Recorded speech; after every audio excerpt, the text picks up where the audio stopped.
বিবাহ বন্ধনে আবদ্ধ হয় এই দম্পতি। তাদের একটি 16 বছর বয়সী মেয়েও রয়েছে, কিন্তু প্রতিনিয়ত স্বামীর বাড়ির নির্যাতনের শিকার হয়ে বাপের বাড়িতেই থাকতেন গৃহবধূ।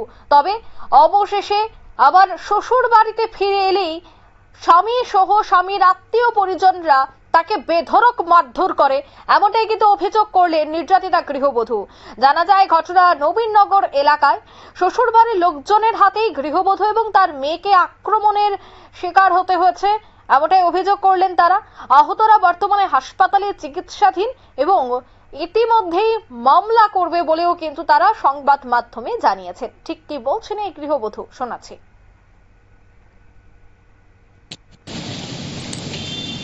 কি হয়েছিল?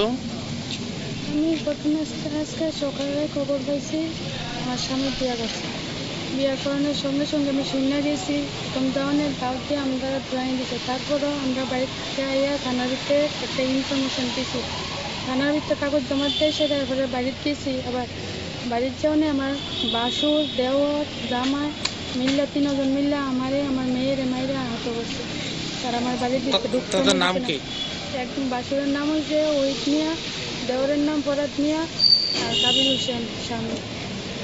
আচ্ছা, গত আজকে 4 বছর থামাতি তারা সবাই বাড়ির মধ্যে সবাই মিললই আমার টর্চারিং করতেছে, অত্যাচার করতেছে। আমি মুখ বুঝিয়া মেয়ের দিকে চাইয়া ছেলের দিকে চাইয়া মুখ বুঝিয়া সব কিছু মাইনা নিয়েছি, সহ্য করে নিছি। বিয়ে হয়েছে কত বছর হয়েছে? বিয়ে হয়েছে আজকে 25 বছর হয়েছে।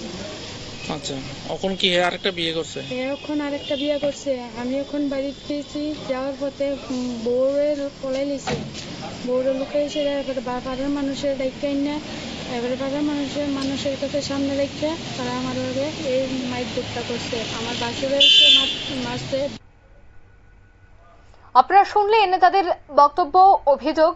তারা এবার থানায় মামলাও করবে এমনটাই বললেন।